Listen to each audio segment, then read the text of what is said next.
going on, everybody? Kim Becker here with E5280 Sports and Lifestyle presents Between the Lines, and we had a lot of action go on this past week, even though the Avs weren't playing, the Broncos weren't playing, the Rockies weren't playing, but still a lot went down. The Denver Nuggets were without Nikola Jokic Wednesday night when they were in Oklahoma City taking on the Thunder. Now, they were just one game ahead of Oklahoma City. Unfortunately, they could not get the win in that one. 105-100 was the final score. The Thunder got the best of them, but man, oh man, did they play hard without Nikola Jokic. Jokic had some lower back pain, and since it was just a one-game road trip, maybe it was the best decision to sit him, or maybe they thought getting on the plane with a lower back pain wouldn't be the best situation. Now, I was on Altitude Radio on Thursday with Chris Dempsey. We spoke to head coach Michael Malone. He said he was really proud of the guys. They played really hard. This was a game they definitely wanted to win, so they were very bummed that they did not get the W. Aaron Gordon stepped up in Nikola Jokic's absence. However, he had a fantastic game, arguably probably one of the best games that he's played so far this season, and Coach Malone agreed with that. He said that the locker room was tough after the game. Guys were upset. They were sad. They thought they could have won that one. You know, they made a solid run at the end of the game, but the Thunder just got the best of them. The Nuggets made a couple of self-inflicted mistakes, and they just couldn't get it done. 105-100 was the final score. Jokic is expected to possibly be back on Friday night as the Denver Nuggets will host the Portland Trail Blazers in Ball Arena. They then also host them again on Sunday. So they've got two games against Portland this weekend. Nikola Jokic, unsaid if he's going to be back for sure, but Coach Malone did say that lower back was bothering him a little bit, but he didn't expect it to be a very, very long situation. Now, Peyton Watson stepped up, was in the starting lineup of those five in Oklahoma City. So this is probably a matchup that we will see in the playoffs, the Thunder against the Nuggets, and it's nice to see what a lineup would look like without Nikola Jokic. Obviously, none of us are dumb here. We all know that Jokic is the star player on the Denver Nuggets roster, and they do play better when he's there. But the team put up a solid fight.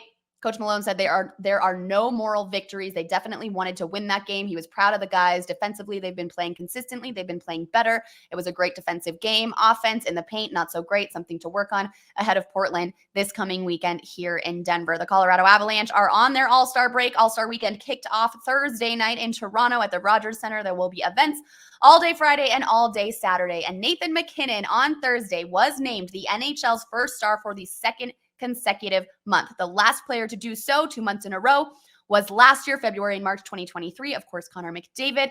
Nathan McKinnon had 26 points in the 12 games that he played in January. That is at least 1 point in every single game. And if you want to take it all the way back to all of the home games that he's played in Ball Arena, he has at least 1 point in every single home game in Ball Arena as well. So Nathan McKinnon is just absolutely killing it. He is 1 point behind the leader of the league in points, who is Tampa Bay Lightning's Nikita Kucherov. He has 84 points. Nathan McKinnon has 83. We'll see what happens on Monday when they take on the Rangers in Madison Square Garden. Maybe Nathan McKinnon can get a couple more and shoot past Kucherov in that one. But Nathan McKinnon, it is no secret here either that he has been playing like an absolute superstar. The guy is so humble. If you heard him on 32 Thoughts, the podcast, he spoke about a lot of things that happen behind closed doors, behind the scenes. He talked about his little golden doodle that he loves. I believe it was a golden doodle, his dog. He said that sometimes coming home to that dog feels better than scoring a goal. Like, the kid just talks about the amazing things that we don't get to see him talk about off of the ice. So make sure that you check that one out. Listen to 32 Thoughts. That was a great interview with Nathan McKinnon. Michael Porter Jr. also did a great interview on The Pivot. He spoke about Russell Wilson. Some people say that Russell Wilson is too corny, right? Maybe he's a little too positive. Well, Michael Porter Jr. really stands up for him, says they're buddies, says that the positivity is great. You know, we all know he is a man of God. He's positive. He's optimistic. Someone might think that that's corny, but MPJ said, guess what?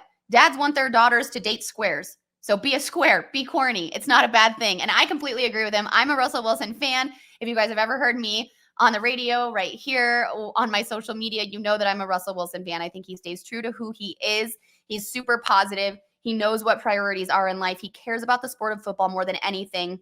And that's the kind of quarterback I think that any team really wants. Now, of course, he did not perform to the caliber that we were all expecting him to when he came here to Denver. I know he and Sean Payton had some, conflict, friction, whatever you call it.